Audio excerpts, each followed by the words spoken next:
So think of a syllabus as a sort of contract between the professor and the students. Study it, and this will help you get a head start on the new semester. Hi everyone, welcome to Tidy TV, where I bring the classroom to you. I'm Hannah John, and today I'm going to talk about why you should read the course syllabus before the semester starts. Stay tuned.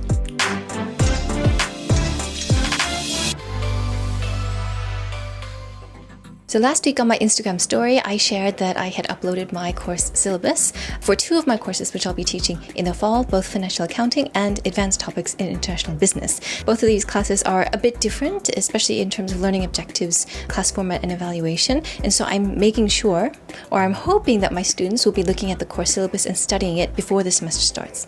I take a lot of care to make sure that learning objectives, materials, and cases that are used in the classes are actually quite helpful and that they are reflected in the syllabus. But I hear through the grapevine that sometimes students don't always read the entire syllabus.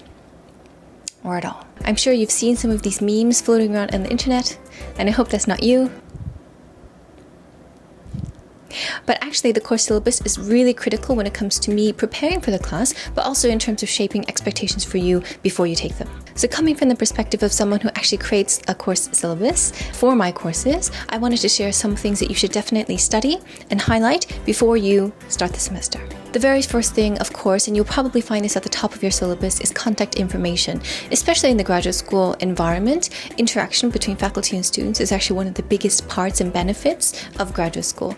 You should be able to find contact information for your professors for each of these courses, and importantly, when you can actually interact with them outside of class. For example, office hours. Please do take advantage of office hours, and a lot of this information can be found in the syllabus. Now, there are some professors who state very clearly that actually they prefer, for example, email communication as opposed to face-to-face or even online meetings. So please make sure that you understand the preferences of your respective professors, when is the best time to get in touch with them, and to schedule meetings accordingly. So even before the semester starts, if you have questions about the class, you have the contact information in the syllabus to actually reach out to your professor.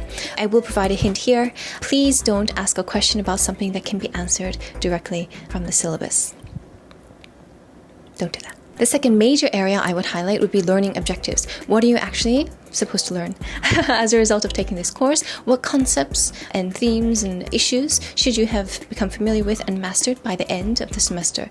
I will also give another hint. These also form the basis of what we will evaluate you on for the course. So anything like quizzes, assignments, projects, and essays, these might all come from the learning objectives. So please make sure you study them well before the semester starts. Now, one comment I get from students is sometimes in the course syllabus, it might not be clear what the learning objectives are. There normally is, in a typical template, what the learning objectives are for this course, and they should have a list of, say, 5 to 10 key LOs or learning objectives. If they're not there, that might also give you a hint as to some of the expectations or maybe even potential concerns you might have about taking this course. If the learning objectives are not well identified and articulated, then it might be very difficult to understand objectively how then you will be evaluated and to have an idea about what you should have learned by the end of the semester. In this sense, the syllabus not only serves as kind of a contract or understanding between the professor and the student, but it would also shape your potential expectations for this course and whether or not you choose to spend an entire semester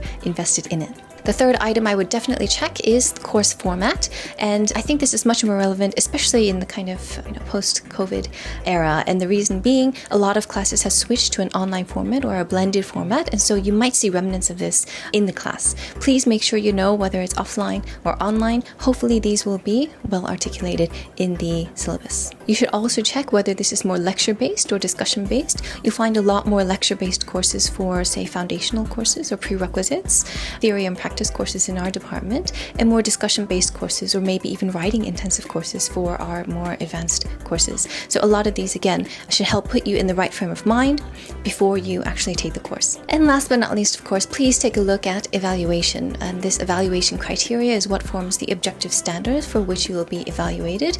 And yes, I know students care very much about the grades that they receive in the class. Pay careful attention not only to the kind of detailed criteria about what you'll be evaluated on, but also Also, please note that many professors have different or even more stringent standards when it comes to evaluating students above and beyond perhaps university or program requirements. A great example is actually policies with regards to submitting assignments. And so there are some professors who don't accept late assignments, even if it's 1 minute late.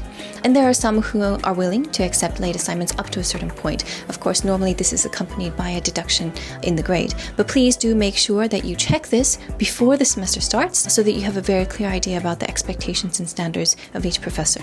There are also some professors who state very clearly that if you do not submit all of the assignments that are required for this course, then you cannot receive a passing grade for the class. Again, this would depend on the professor, so please make sure to check that very closely. So I hope this makes you more excited and prepared for the next semester rather than nervous and burdened. Really, the course syllabus is meant to be a tool, a guide, something that is actually meant to work in your favor, so it helps shape your expectations and understanding of the course even before you take it, and it's your accompanying kind of friend as you're taking the course, and so something that you can keep on to and holding on to even if it's subject to change in the future. So please remember that when you sign up for a class, you have voluntarily agreed to abide by the guidelines set forth in the course syllabus. Failure to do so is solely the responsibility of you, the student, so please make sure that you don't register lightly. But you'll be fine. Please take a close look at the course syllabi that are being uploaded on the website, and until next time here on Tadi TV, bye!